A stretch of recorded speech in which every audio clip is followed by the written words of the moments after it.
அர்ஜுனனுக்கு வில்லு, அரிசந்திரனுக்கு சொல்லு என்பது அனைவரும் அறிந்ததே.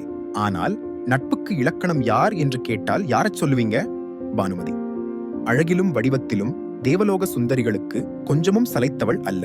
அவளே துரியோதனின் காதல் மனைவி. ஒருமுறை துரியோதனனின் அறையில் அவன் இல்லாத சமயத்தில் பானுமதியும் கர்ணனும் பொழுதை கழிப்பதற்காக பகடை விளையாட்டு விளையாடினான். அந்த அழகு சிலையான பானுமதியோ கர்ணனை ஆட்டத்தில் தோற்கடித்து விடலாம் என்று நோக்கில் காய் நகர்த்திக் கொண்டிருந்தாள். பகையின் ஆட்டமாகட்டும் இல்லை, பகடை ஆட்டமாகட்டும், எதிலும் நானே வெற்றி கொள்வேன் என்று காய் நகர்த்தினான் கர்ணன். போட்ட கணக்கு தவறானது. பானுமதிக்கு ஆட்டம், கர்ணனின் பிடியல் இல்லை. இல்லை, இது போங்கு. ஆட்டத்தை கலைத்து புதிதாக ஆரம்பியுங்கள். நீர் ஏதோ கள்ள ஆட்டம் காட்டி ஜெயிக்க பார்க்கிறீர் என்று பெண்களுக்கே உரிய குறும்புத்தனத்தோடு கர்ணனை குற்றம் சாட்டினாள்.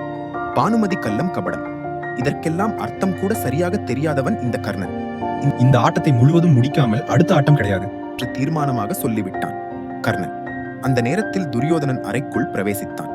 கணவனைக் கண்ட பானுமதி மரியாதை நிமித்தமாக எழுந்தாள். அதே சமயம் கர்ணனோ ஆட்டத்தின் மும்முரத்தில் துரியன் வந்ததை கவனிக்கவில்லை. எங்கே ஆட்டத்தை முடிக்காமல் இவள் ஓடிவிடுவாளோ என்று எண்ணி கர்ணன் அவளை பற்றி இழுத்தான்.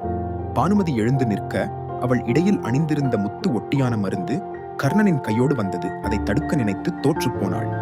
பானுமதி முத்துக்கள் சிதறியது. பானுமதியின் மனமோ பதறியது. கையோடு வந்த அந்த ஒட்டியானத்தோடு திரும்பிய கர்ணன் துரியனைக் கண்டு மருண்டு போய்விட்டான்.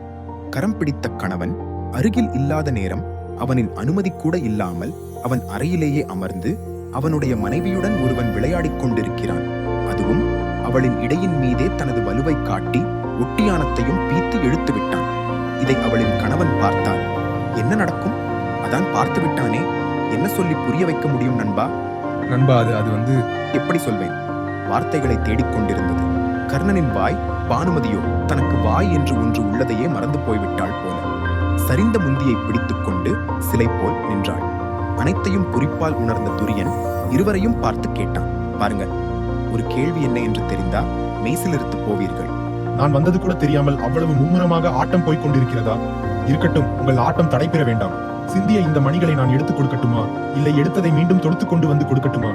தன் மனைவியின் மீதுதான் கொண்டுள்ள கலங்கமற்ற காதலையும் நண்பனின் மீது கொண்டுள்ள அசைக்க முடியாத நம்பிக்கையையும் ஒற்றை கேள்வியில் ஒரு சேரமும் நிறுத்திவிட்டான்.